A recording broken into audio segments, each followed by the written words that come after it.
Okay, hello everyone. How are you this afternoon or this morning, depending on where you are?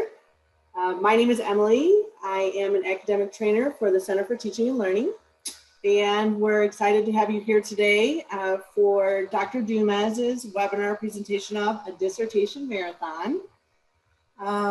Couple of housekeeping items. Just remember that this webinar is being recorded and will be posted in the Center for Teaching and Learning for future reference, or in case we have any incoming late attendees. Also, Dr. DuMez has mentioned that the Q&A function, she is very happy to take any questions that you may have in the Q&A function, which is at the bottom of your Zoom. So if you do hover your mouse over the very bottom, you should see a Q&A section. Feel free to post questions there or in the chat. And we, as she does her presentation, we will address questions as we go. So without further ado, I will pass over the presentation to Dr. DuMez. Fantastic. Thank you so much, Emily. Thank you everyone who has come to join in or who might be watching this webinar later on through the comments. Hello, all of you in the future. So I've got a PowerPoint that I'm going to use as kind of like my home base. If any of you have gotten a chance, you've met with me in individual or group sessions, you know that I love rabbit trails. I love getting to go off, and that's why I really wanted to welcome questions as we're going through. I also know that there should be like a plan, a structure that we are using to kind of help move forward and use time wisely. You all are not only students, you are also maybe parents or aunts and uncles or grandparents or siblings and workers and volunteers and people who have given up a lot of sleep in this 2020, whatever you wish to call this interesting seasons of years, months. I discovered it was November about 2 days ago. So that's where I'm at, is just my calendar had said October until 2 days ago. So that's where I'm at in figuring these lovely things out.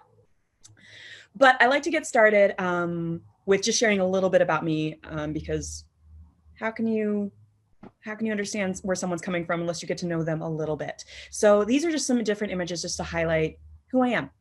Different parts of my story. So on the left side, you get to see some of the schools that I've gone to. I have an undergraduate from Whitworth University, which is in Spokane, Washington.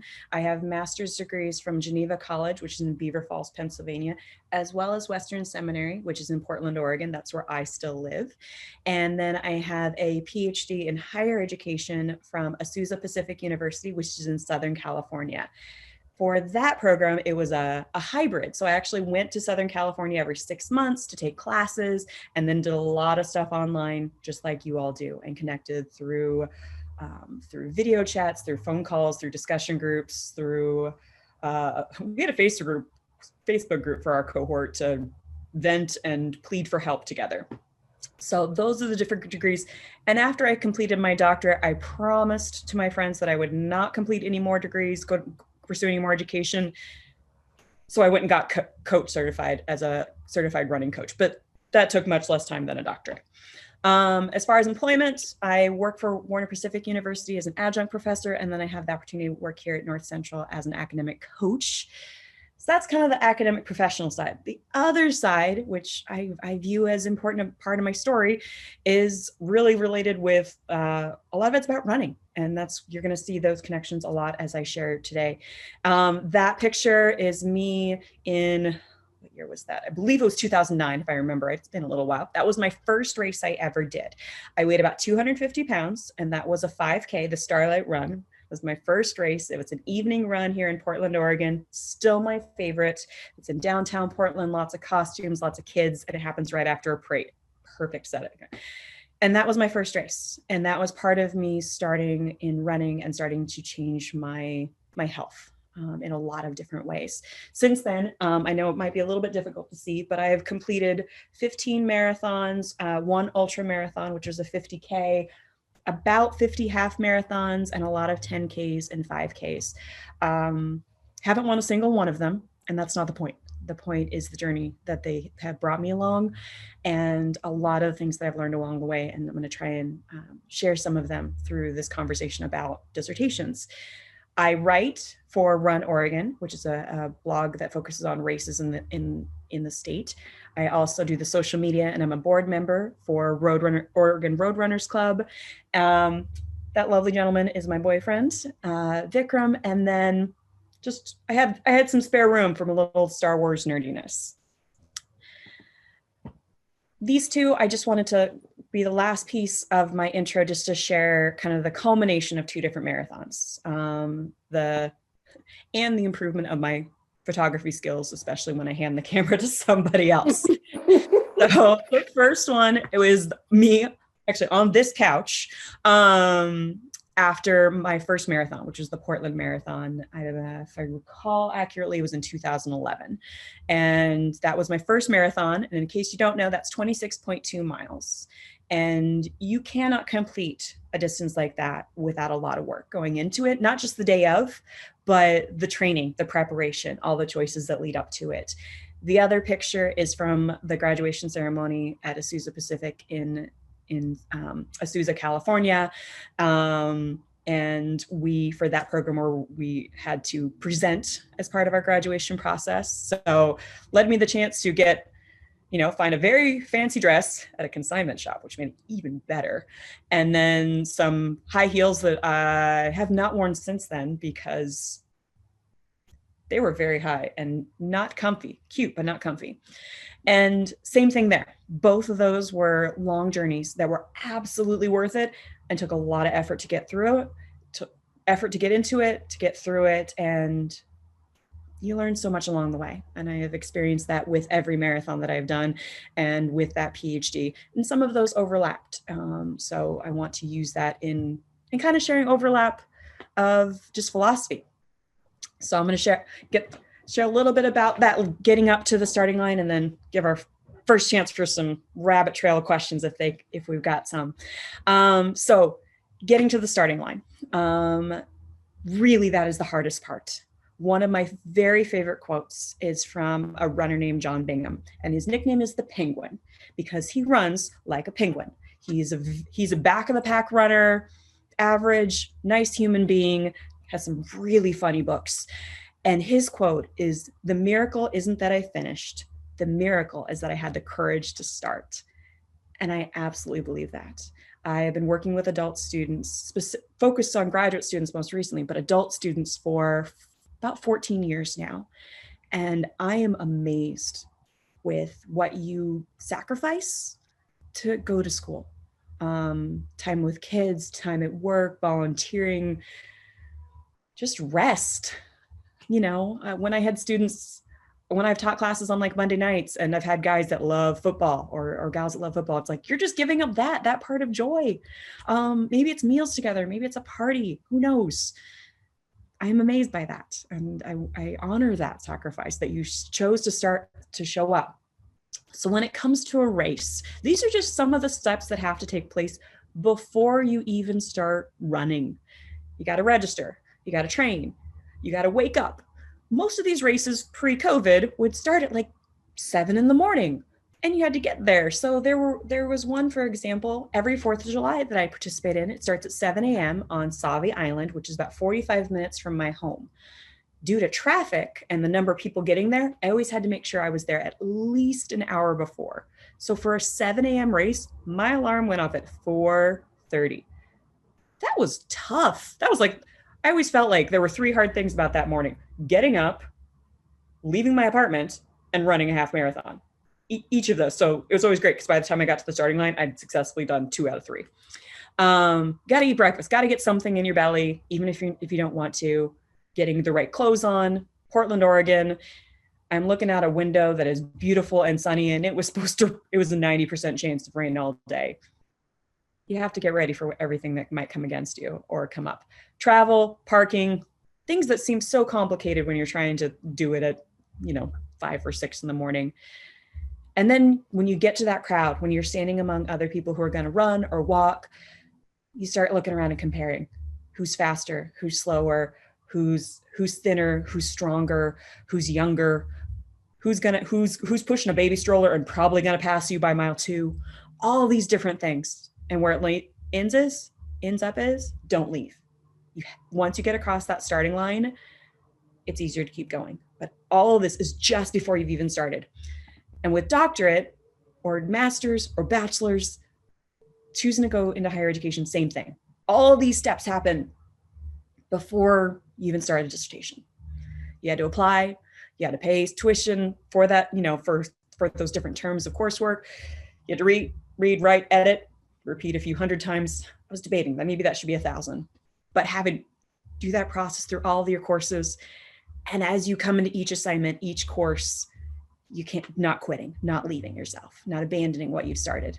And really this image, someone sent it to me when I was working on my dissertation, and it's so true. I had a plan of how it was going to work. I had a plan how my first marathon and every one of those was going to work. One of those 4th of July half marathons where I had a plan, I had trained, I had done everything right.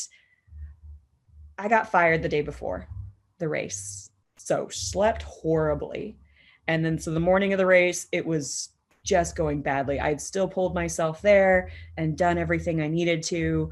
And a power line went down. So there was a fire. So another woman and I ended up stopping our race to help keep people away from the fire line, the electric line that was on fire. And we got yelled at by firefighters because apparently we were not far enough away. Not at all the morning I expected. There was another fire later on. Didn't help with that one. But it wasn't our plan. It ended up being so many other things. And by the end of it, felt worthwhile.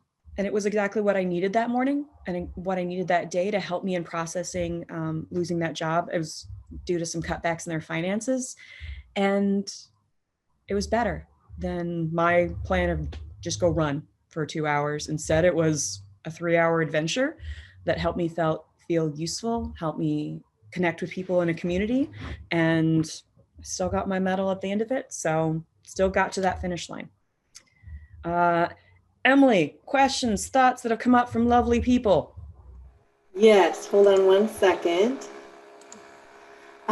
So we have a couple of things. People are impressed in the Q&A and in the chat about how inspiring your story is and how they love your analogies about running and a marathon and how it relates to a dissertation or a bachelor's degree or a master's degree. Okay. I have a question myself, actually. I know you had mentioned there's a lot of, sacrifices that people have to make while they pursue an education. As you were working on your doctorate, I'm going to talk about that specifically. Yeah. How did you plan your week? Or was that a solid thing, or was it flexible? Fantastic question. They encouraged, so when I started my doctorate and part of our orientation, they highlighted for us that we were adding this big new piece of furniture into our home. The professor talked about it, said it was an armoire, which I had to Google. That means a big closet, like one of those like closets that so to add this big new closet into your living room, don't know why you're putting closet in the living room, you're going to have to rearrange and you might have to get rid of some stuff. And I loved how he phrased it. He said that we were going to have to put some stuff in the garage for a while. And to me, that was so fantastic because it wasn't throw away. It wasn't give up for good. It wasn't anything permanent. It was put in the garage. And he actually encouraged us to think about maybe putting more than we thought we'd need to give up. That way we can maybe bring a few things back. So for me, at the time that I started my doctorate, I was volunteering as a coach with Girls on the Run.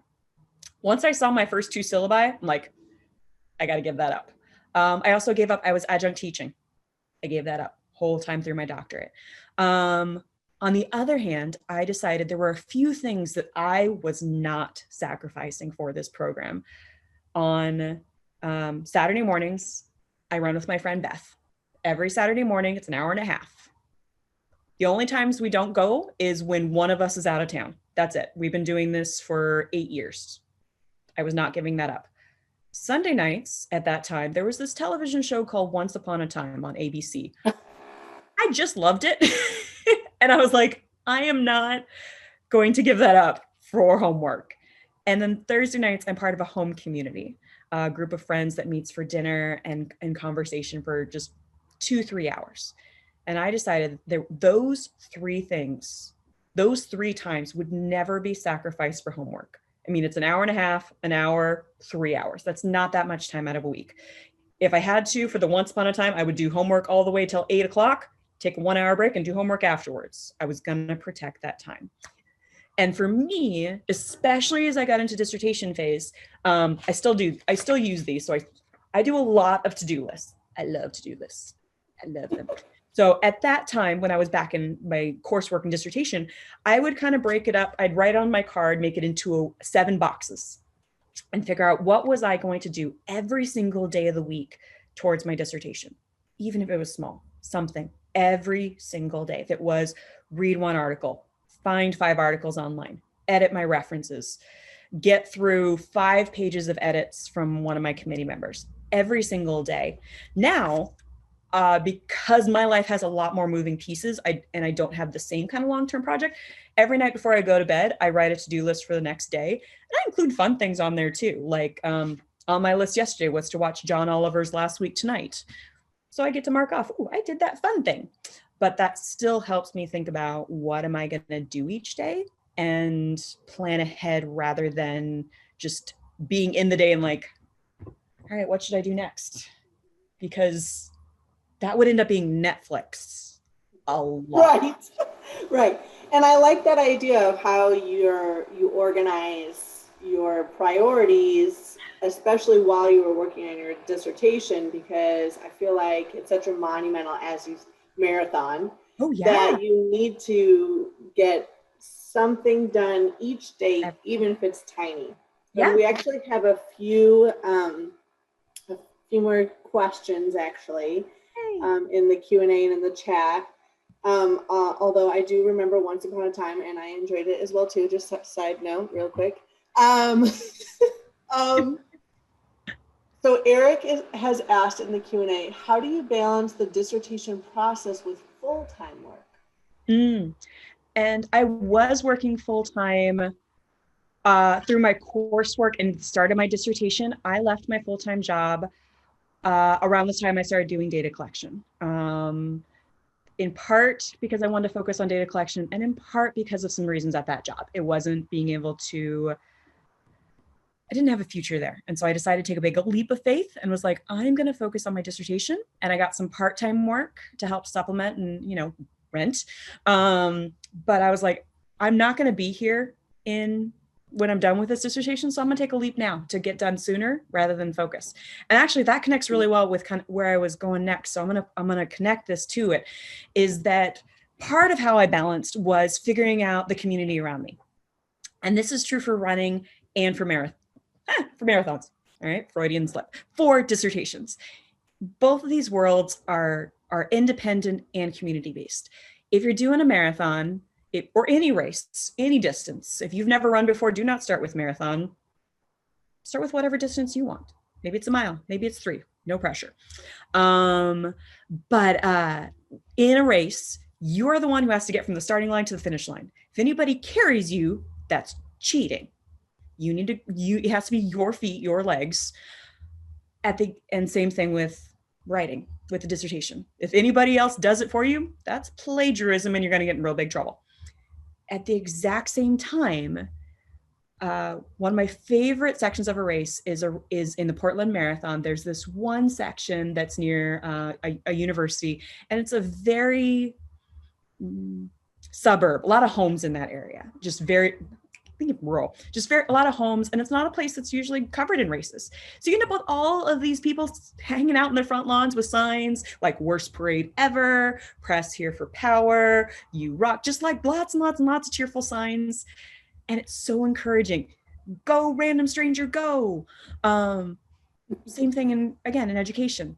There's no competition. If you have another friend who's working on their doctorate, you guys can both do it and encourage each other. There's no rule that like you're going to get to, May of 2021 and it's like, oh, we're only giving out 5 doctorates this year. You were number 6. Too bad for you. for me, looking at my dissertation side, so we all have a dissertation committee. You got like your chair, your SME, and then, later on your academic reader. I had the same thing at my university. I had these people who were my subject experts, who were my resources for the academic side. And that was their focus, and good. I realized very early on in my dissertation that wasn't enough. I needed some social and emotional support. That's where these women came in. That's Coralie and Beth and Patricia, 3 of my dearest friends. And Patricia lives in California. The other 2 live here in Portland. And so I gave money to Coralie and Beth for them to fly to my graduation. But when I gave it to them, I said, I'm hiring you to be in my dissertation community. And I wanted 3 things. I wanted them to pray for me. I wanted them to check in on me at least once a week, in person, text, how's your dissertation going? And I wanted them to promise to come to my graduation because I wanted them to be part of it. And Patricia, she lived in California. She didn't get airplane money, but we went to the beach a lot. Every time I would go to California for my classes, I would drive to San Diego afterwards as like my reward. I went to 2 weeks of class. I got to go to the beaches. These women were essential for me in making it through. Beth, every time I hit a milestone, would give me a present from the dollar store and a Christmas card saying congratulations and she loved me. It took a year. There were a lot of Christmas cards. I still have some of those dollar store presents. I never knew she was going to do it again, so it was just a surprise every time. NCU, like those people were essential for me in making it through the whole way. And NCU has a lot of resources. If you don't have maybe some of these specific people for your village, go check, and you probably have people that you might not imagine.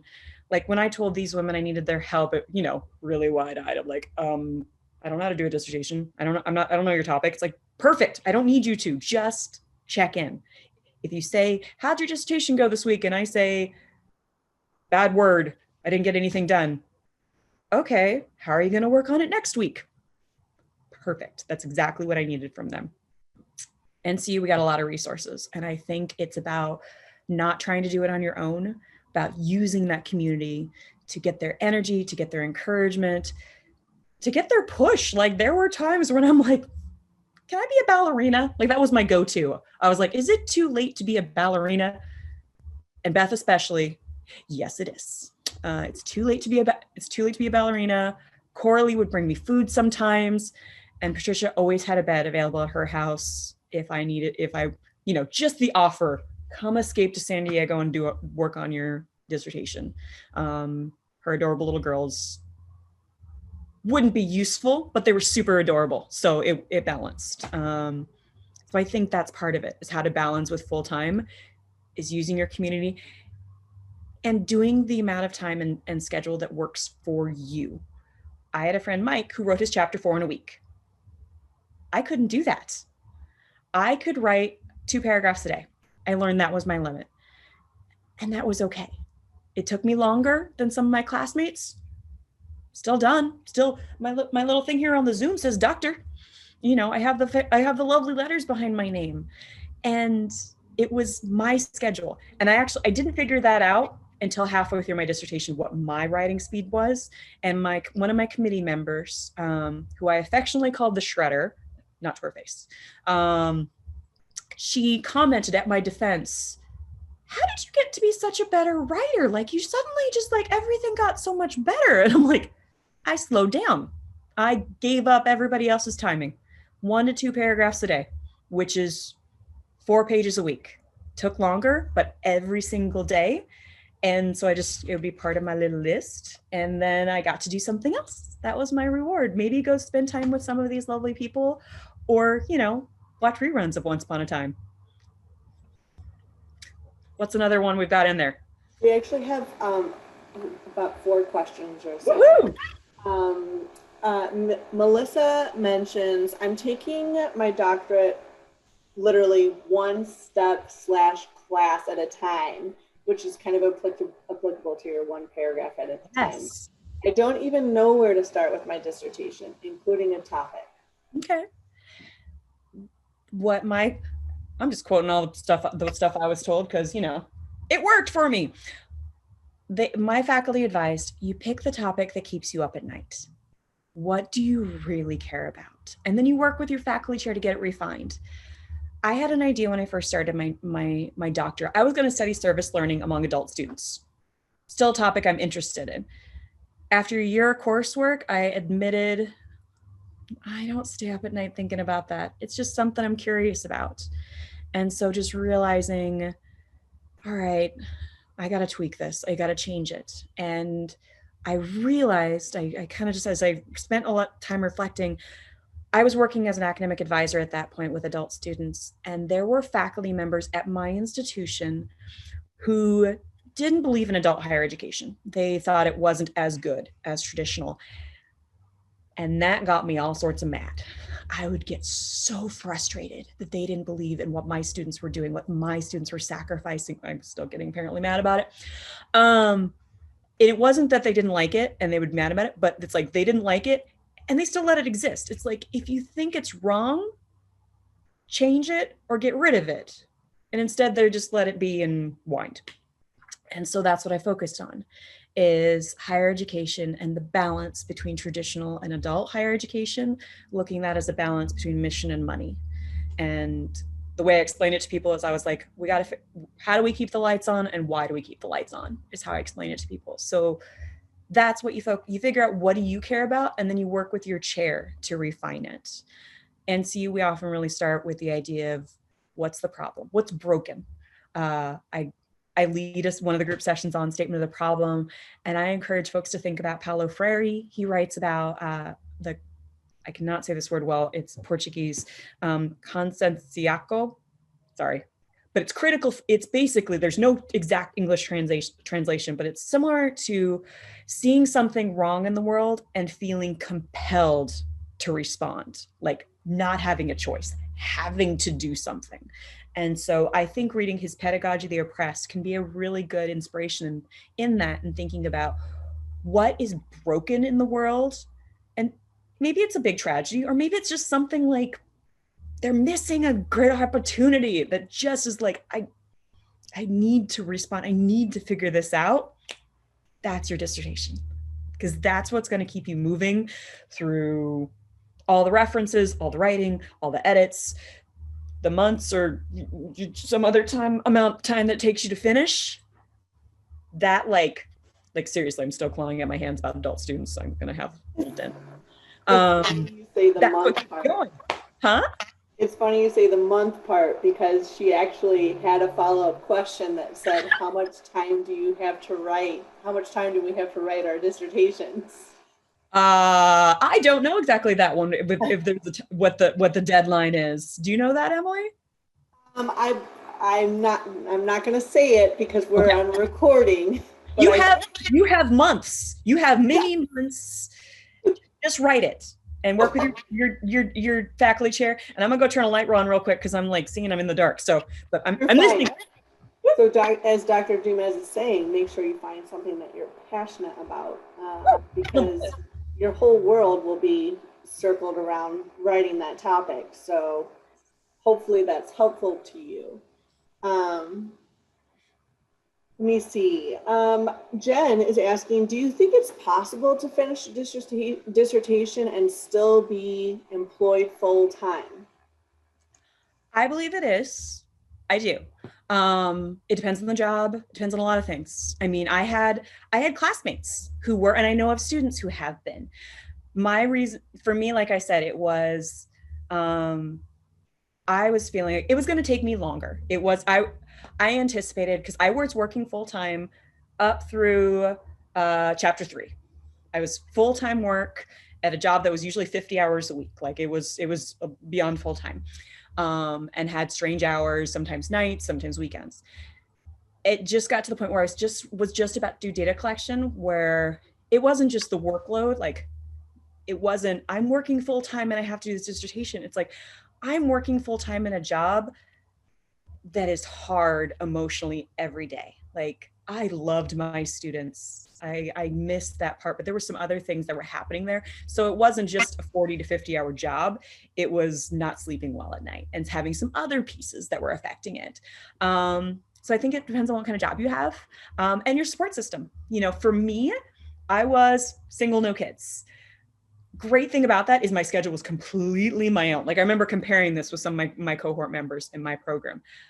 I could spend all of Saturday in my pajamas if I wanted, working on different parts of my dissertation, if I wanted.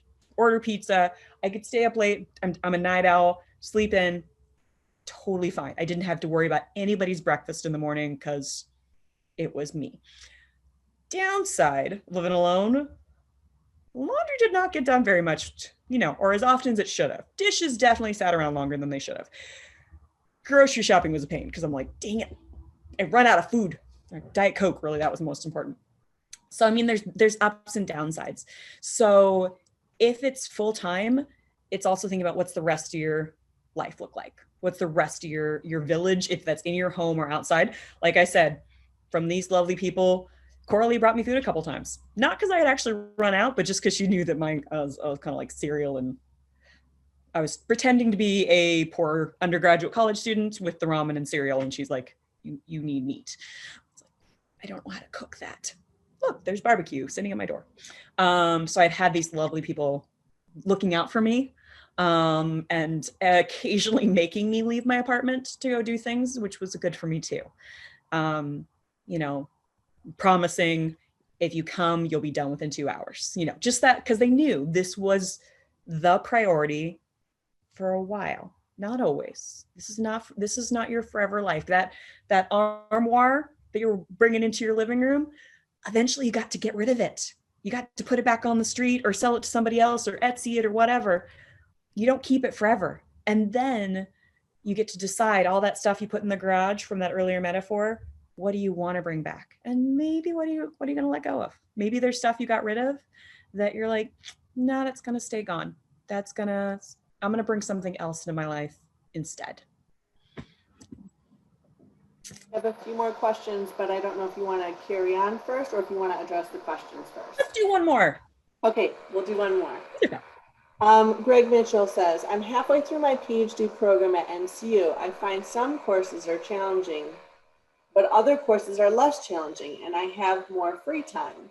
Nice. What can be done on the dissertation before we have a dissertation chair to work with? That's good. So what I would really recommend you be doing is just exploring topics. Like if you know what you want to write about, get reading. Like if you know exactly, like I knew it was going to be something about adult students. So any of my courses where I got to kind of have some choice about my assignments, I connected with adult higher education. I knew that was going to be part of it. And that's a great way for you to test out, is that really the topic you want to focus on, or it might be a subtopic. So that's a great thing. Also, reading about different methodology options. Are you going to be quantitative? Are you going to be qualitative? Case study, narrative, phenomenology, all these. And learning about all of them is important, even if you're like, I know exactly what I'm going to do.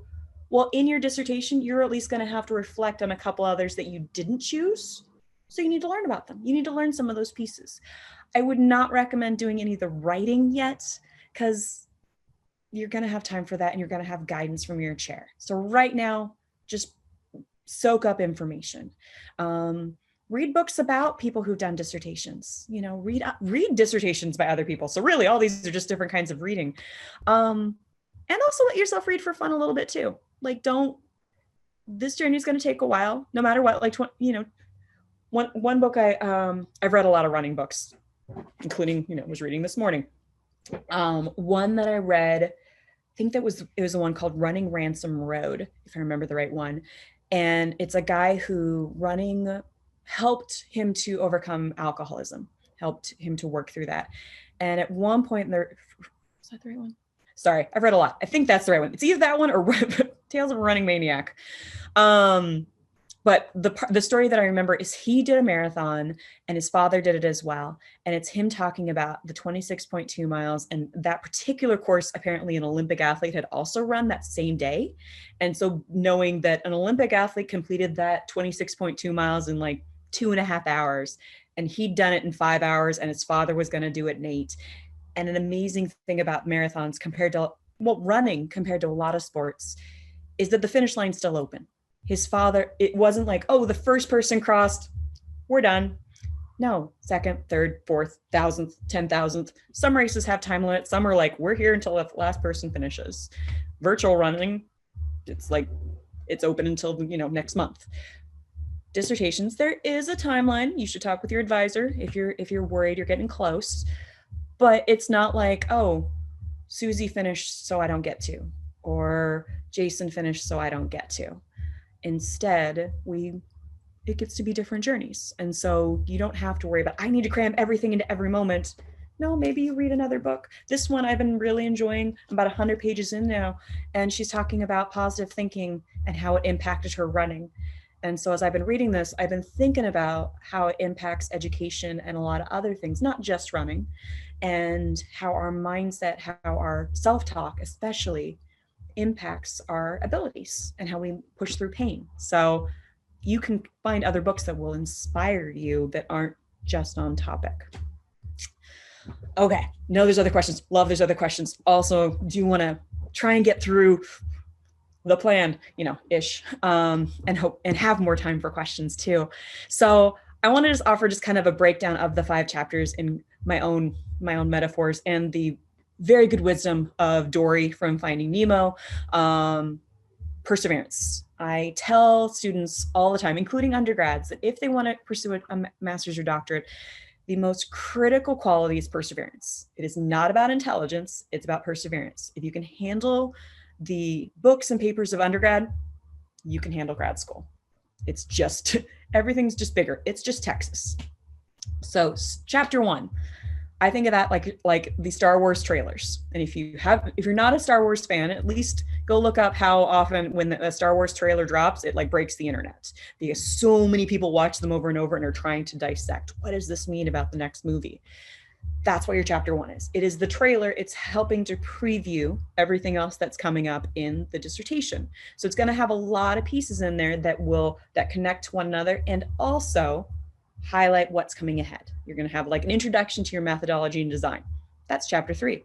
Introduction to your framework. That's going to be in chapter 2 and in chapter 5. Your research questions, which you're going to answer in chapter 5. So these different pieces, they'll come back again, just like those Star Wars trailers. And sometimes you don't make all the connections as the reader until you get to those other sections, just like the movies. That's where I'm connected. Chapter 2, this is where you are the lawyer. You are in front of your jury, and all the literature that you're bringing in, that's your evidence. That's your witnesses. You need to prove to your jury that you have a case, that what you're advocating for as a topic makes sense. So you need a lot of witnesses and you need a lot of evidence, and it needs to be diverse.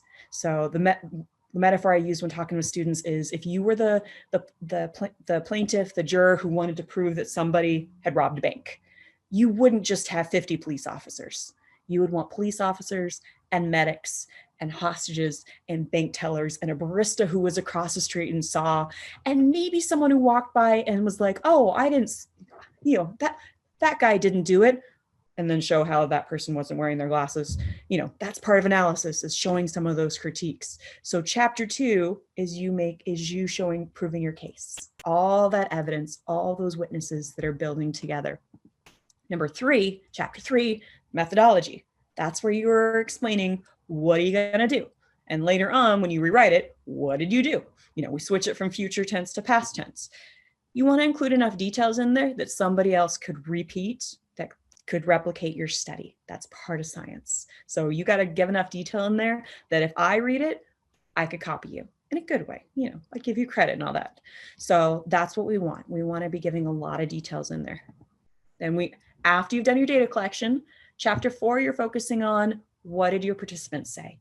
Interviews, surveys, observations, experiment, however you do your data collection, you focus on, what did they say? Not your interpretation, not the literature yet. You want to focus on their words, not yours. You want to highlight their themes. And then in chapter 5, so what? This is where we get to use the literature that you explored in chapter 2, the data that you gathered and explored in chapter 4. What compares? What contrasts? What's an outlier that's like, had no idea this was going to come up? And so what should we do about it? If they all come together, okay, now how will we apply it? And what should future research be? Based on, you've done all this work, now what? So version of the 5 to kind of hopefully help in connecting with the structure that we've got in the template. And if you do not have the new template, go get it from the lovely Dissertation Center as part of Center of Teaching and Learning. The updates are about APA 7th and a couple of heading changes. No major content changes. Take deep breaths. But it is important because we want to have that formatted right. And you don't want your chair to tell you in, say, a month or 2 months or 3 months, do it now so that future you doesn't have to worry about it. Okay, pause for questions. Emily. Hello. Okay, so a couple of people have talked about, in the chat, have talked about how it's reassuring not to compare yourself to other students. Everybody has their own pace. Somebody else mentioned how they do work full-time and they've come up with a timeline as a goal to try to complete it in the next 2 years for their dissertation, hoping to get it done earlier. But it's nice to have that visual representation to help guide you in your process. A couple of questions in the Q&A. How do you explain to your friends and family about limited time compared to prior starting your doctorate? That is a hard one. And that's one that's going to come up. Even if you explain, I am I'm working on my doctorate, I'm in school, I've got assignments, you explain it all perfectly logical. And then you're like, I can't come home for Thanksgiving. But why? Grandma wants to see you. That's not how my mom's voice is, but please don't get me in trouble with my mom. That's not her voice. But really, you can explain it and they can understand it. And then you don't get to come to something that's important to them. It's temporary. And they're being upset with you is temporary. And you are going to have to miss stuff that you don't want to. That is going to happen. I'm really sorry if you didn't expect that. There was a going away party for friends that I didn't get to go to. There were girls' nights that I skipped out on, a lot of them. There were fun things that I missed while I was working through my doctorate. And yeah, it sucked. I'm like, yep, I was gonna go for stunk. I'm like, I need a little bit more cussy word than that. And I had to remind myself it was temporary, just like I had to remind the people around me. And often if family and friends expressed, disappointment I wasn't going to be there, it's like, I'm really sorry. I wish and you just kind of had to say it, admit, and, not try and like bury it, be like a bunch of excuses. Like, I'm really sorry I can't be there either. I really wish I could. And then if it's not going to fix everything, but you're just going to have to let it go, they will forgive you if they're a good person and if they are part of your village. And there's some people that I did lose as close relationships. And it just showed for me who I could really rely on and who were going to just be acquaintances in my life. And that's okay. It is okay. Just like in every season that we go through, if you get married, if you have kids, if you change jobs, each of these life stages, each of these changes impacts your relationships. Certain ones get closer that you never thought about. Other ones are going to drift away. Since I started dating my boyfriend a year ago, a few friendships that have grown that I didn't expect because of a different chapter in my life, and some have changed, some have lessened. It's part of it. It's part of the journey. And when you're done, you get to see what's new and how it might go back to how it was and might be just next chapter. And that's it. As you have mentioned, it kind of seems like if you're honest with them in the time that it is going to take, they either will understand and accept that, or there might be another, or there could be another outcome. And it is their choice. You have made a choice to pursue a doctorate. They're going to have to make some choices. One of my other favorite authors, Stephen Brookfield, talks about how he focuses on adult higher education. And one of the barriers he talks about is cultural suicide for going to school. And because you are going to have people in your life who will hold you back. Not being mean, not being like, no, don't do it. Don't try to get better. But as you learn more and you are not available in the same ways, they might, some guilt trippiness, some peer pressure to do other things, why are you spending so much time and money on this like fancy doctorate? I've definitely heard that first. Or the aren't you, when I was like a year in, aren't you a doctor yet? Oh my. Oh my. That was a year into coursework. Aren't you a doctor yet? It's like, no degree's done this fast. Stop that. And so he talks about that as just something that pulls you back. And it's true. There's going to be, and again, any big change in your life, you're going to have changes in the rest, all of it. The armoire, someone might be mad that you're like, they liked the rug better, or they liked whatever was there before. You made a choice, and now it's their turn to make choices, and you all get to make next steps how you want to and need to. I have several questions in the Q&A. MC Ruben Clapper mentions, hi, Dr. DuMez. I have met with you once about the best strategies to edit my dissertation per Dr. Parsons' recommendation. I was a Concordia Portland student waiting for IRB approval when they announced closing in February of that year. I'm a principal of an alternative high school, as you know, COVID hit in March. Since then, I have completed data collection through North Central, and I am stuck on chapter 4. I simply cannot write. I've decided to take 3 weeks off and will start again after Thanksgiving. I'm worried that I will still have writer's block. What do you recommend? And he also says, P.S., he's still a full-time principal. Well, first off, I love that you made a timeline of how long a break you're going to get. When I first started exercising and running and trying to improve my health as far as like losing weight, one of the things I came up with was there's sometimes when you have to step off the wagon. Because I'd heard the phrase many times about falling off the wagon and all the guilt that's associated with that about messing up. And so I was like, no, I don't want to fall off the wagon. I want to step off the wagon. So when I go on vacation, I'm eating all the things. My birthday, my mom makes my favorite chocolate cake. I eat most of that cake, but I do that, it's once a year. So I step off the wagon because then I made the intentional choice to step off. I make the intentional choice to step back on. And that's what you're doing with that timeline of I'm taking 3 weeks off. I will restart after Thanksgiving. I'm going to rest. I'm hoping that means you're not going to do anything dissertation. If you're like, I need a break, then really take that break. Watch many, many, many Hallmark cheesy movies or whatever your go-to is of cheese. I like cheesy movies. Those Hallmark, everybody, they kiss in the snow in, 90 minutes. Those are great for distractions. And when you get back, like if you get injured while running, you're not going to get back at the same pace when you left. You start slow. And the running rule is you increase your mileage by 10% per week, nothing more. And if anything starts hurting, you go back to where you were. So start with a paragraph a day, and give yourself a reward when you're done. I like blogging. And so I would write my 2 paragraphs, and then my reward was more writing, but my blog, no one edits. That's why I loved it. No one shredded. It was just my thoughts. And so I really enjoyed that. That was my reward. And I was not allowed to blog until I'd written my 2 paragraphs. So when you start back, 1 paragraph a day and plan something to reward. Doesn't have to be chocolate, not chocolate, but you're going to go for a walk after. You are going to watch a favorite show. You are going to read 10 pages of a super fun book or whatever's fun for you. 1 paragraph a day for the first week. Week 2, increase. And if you try, and if it works for you to increase beyond that, great. If you want to stick at 1 or 2, fantastic. 1 paragraph a day, every day is so much better than 0.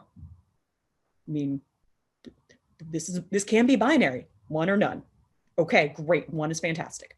Can it be 2? Fantastic. 3, everything's fantastic. 0 is not, except for the next 3 weeks. You are taking that break, doctor's orders. I like this plan.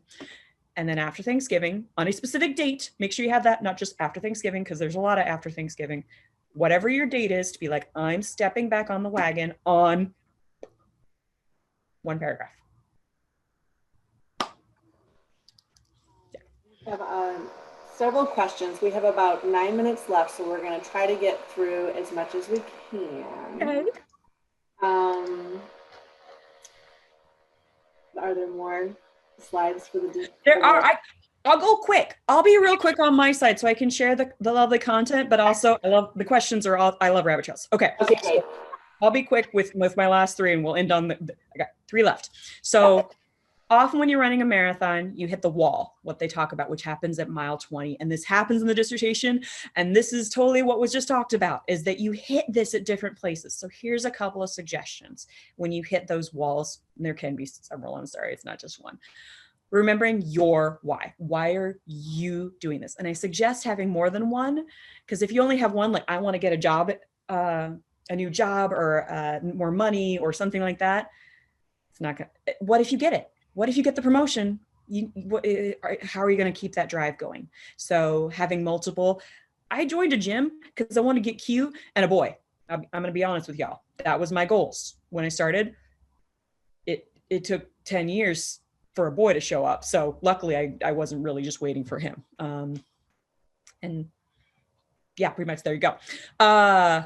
Deciding, similar to stepping off the wagon, giving up versus giving in. There are gonna be times you're gonna have to give in. I got bronchitis 2 days before my second marathon. I no sleep for a couple days and I still was stupid and decided to go run a marathon. Not a good plan. Mile 16, I had to start walking. And I kept walking for 4 miles. And then I jogged for the rest of the race. Giving up would have mean quitting, would have mean using that cell phone that I had with me and said, Mommy, please come get me. It would have been Mommy. Instead, it was, Mom, I'm gonna be 2 hours later than I thought I was. So giving in was admitting I gotta walk. Giving up would have been bailing. And then thinking about, as you're making each decision, what would future you want? Anything that you're doing right now is for the sake of future you. If you do 2 paragraphs tonight, if you spend an extra hour on those references, future you doesn't have to, and they'll be grateful. They will appreciate you later on, just like if you do that laundry today, future you has clean clothes. And then going all the way through the finish line. If at some point you're going to be able to see it when like you schedule your defense. Yeah, I'm doctor. Make sure you get to by every definition. Finish any of those final edits, get it turned into every single folder you're supposed to because you want it on your transcript. You want to be doctor by every single definition, which means all that editing you might need to do, get it all nice and pretty, and then find ways to share it. Hello Dolly has this phrase about how money is like manure. You got to spread it around to help things grow. Dissertation, the same thing. Maybe it's going to be ways to publish. Maybe it's going to be just presenting it at your institution. Maybe you'll just take pieces of it and apply it to your life and your work. Don't let it just sit on a shelf. You're going to invest a lot of time and money on this, so use it any way you can. All right, and I already talked about this lovely quote, so perfect. In case anyone who wanted to write it down, this is my favorite. Okay, go down the link. Awesome. Okay, so a couple of questions here. I did want to touch base on this just because you were just talking about defending. Can you explain your experience in defending your dissertation? What did it look like? Yeah, so mine was at another university, so it's a little bit different, but basically it's a presentation about your topic, and you can look up through our dissertation center. We have a template for the PowerPoint, so you can go look at that now to see what you're going to do. It's a presentation, and then it's some questions from your committee. They do post it on the Commons, so really I would suggest check out that template, go watch a defense or two, see what the real thing's like, because they allow students to watch them. And then you are going to be kicked out of the room, or your committee will leave the room, or somehow you and the committee are not going to be in the same space for about 5 minutes. This will be the longest 5 minutes of your life. If you gave childbirth, I think this is longer. And then they're going, because they're talking about you. They're saying, okay, yeah, they did great. Here's what they got to fix. And here's a couple of things. And everybody, yep, okay, good. 5 minutes of that. They come back and celebrate with you and announce that you're a doctor. Still keep going. Every definition, we want it on your transcript, we want your diploma, because that moment in defense, glorious, wonderful, yay. There might be some final polish that has to happen to your dissertation. So make sure once you do that defense, don't be like, okay, I'm done, have a nice day.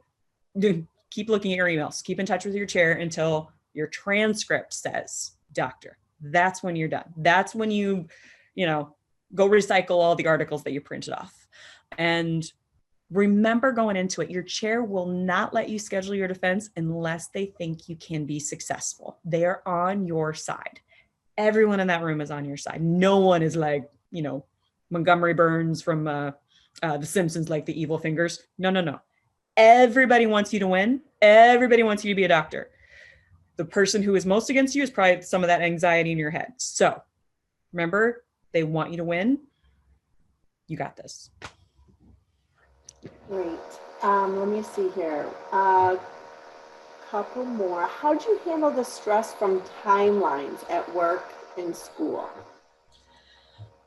Those index cards, really, that was like such a big part of my life. I mean, this is how I do it now. Especially when I was working full time. I mean, really, it was here. I made a note card Sunday night every single week. I still remember how I drew these. This is fun.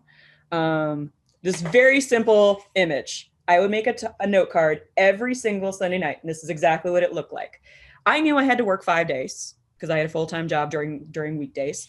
And so my notes would say, I would put on there, what am I going to do outside of work? And there might be a night that I had an orientation. Oh my gosh, I just realized I missed a day. Okay, I can count to 5. There's 5 days in a week, not 4. There might be a night where I'm like, oh, Wednesday night I'm leading orientation. Nothing's happening that night for dissertation. But Saturday, I'm going to go for a run with my friend in the morning, and I'm going to go to Starbucks, and I'm going to read 5 articles.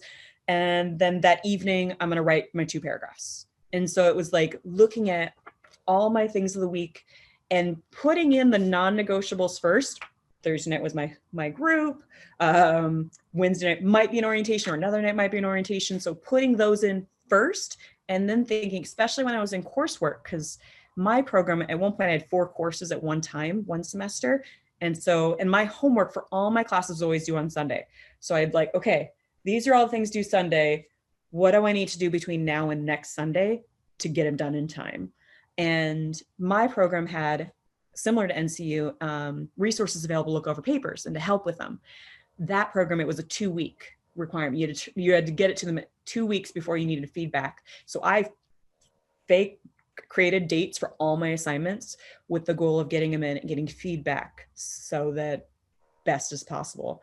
I was really scared of self-plagiarism. So I wanted lots of help on that.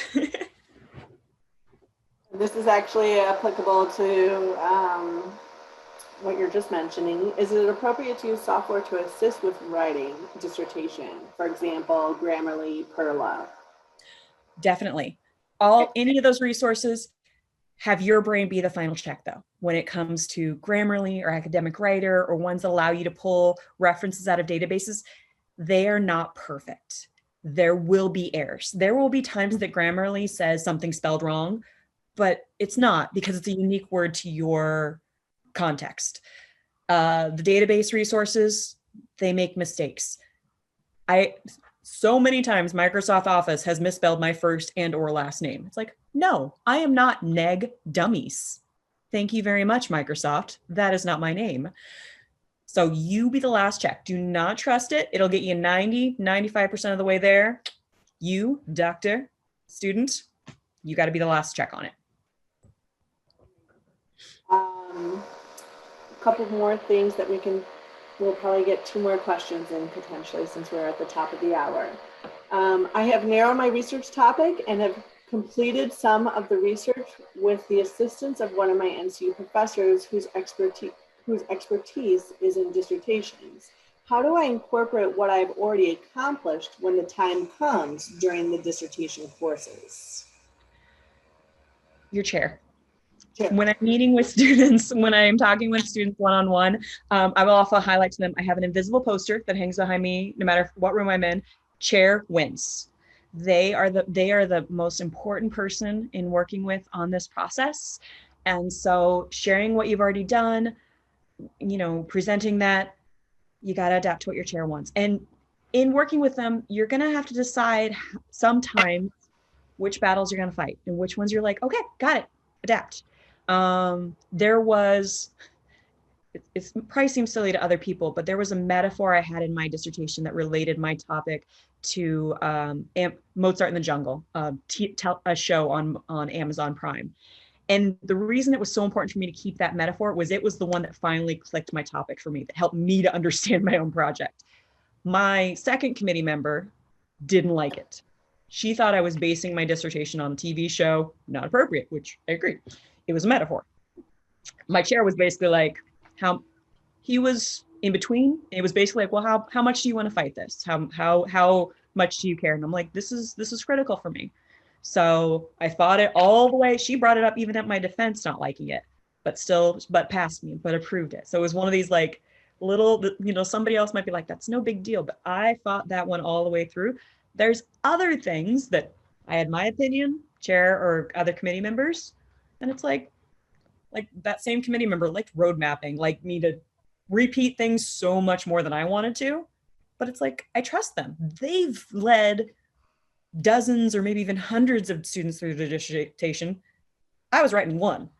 Right. So between the two, and yeah, so. And her follow-up, looks like the follow-up question for that is that self-plagiarism? Can you do that? Is that if she's using the material that she's already created? Oh, well, in this situation, it was like repeating my research questions over and over. That's what, so not like repeat a paragraph, but like research questions. You got to include those a bunch. But if there's anything you are concerned, like my chair had me use some content I'd written for in a methods class. It was for him. So now I had him as a chair, and I was like, okay, how much do I have to adapt it so I'm not self-plagiarizing? So when you have those concerns, talk to chair. Because they're the one who's gonna say yes or no. So any worst possible answer in that case would have been that I had to rewrite it. Best case, which is what happened, he's like, no, it's okay because you were preparing for this project. It's like, sweet. So, Dr. DuMez, we do have a few more questions, and I'm just wondering if people do have follow-up questions, could they reach out to you at all? Yeah, if you'd like to. So my email address is nice and simple, just like, most staff and faculty, M DuMez. And I'm on LinkedIn if you want to come find me there. I enjoy connecting and writing on there. And yeah, I also encourage folks just to reach out to the ASC in general, other coaches, like we've got the chat and you can send messages. It's there's a team of 12 of us who are behind the curtain. But yeah, folks can send emails. I'm in the comments. You can send me a message there. LinkedIn, come to Portland. We are not on fire. I did post your email in the chat to all attendees. So if anybody that sounds fantastic, go for it. And then do you remember also that this entire webinar is recorded and it's going to be in the Center for Teaching and Learning underneath the webinar section. So if you need to refer back to it at all, but this has just been, I love this webinar, Dr. DuMez. It's been so engaging, and clearly people at NCU that are pursuing their dissertation right now are very passionate about it, and you have provided them with some resources and some inspiration as well too. Absolutely. And we have lots of group sessions at ASC. I lead quite a few of them. So come check us out in different parts of it. And it's not just for doctoral students that, have application for students who are in their masters, in case any of you lovely folks are just like really previewing ahead future stuff. Fantastic. So we've got a lot of those that we lead, and so many resources on there. Like I come from Concordia, Portland, and being now at a bigger university, I'm amazed by the resources that are available for students, and just really great people who are helping in a lot of ways. Thank you so much for your time, Dr. DuMez. We really appreciate it. And thank you to all of our attendees today for taking the time to listen in. We appreciate you. Absolutely. Bye. Bye.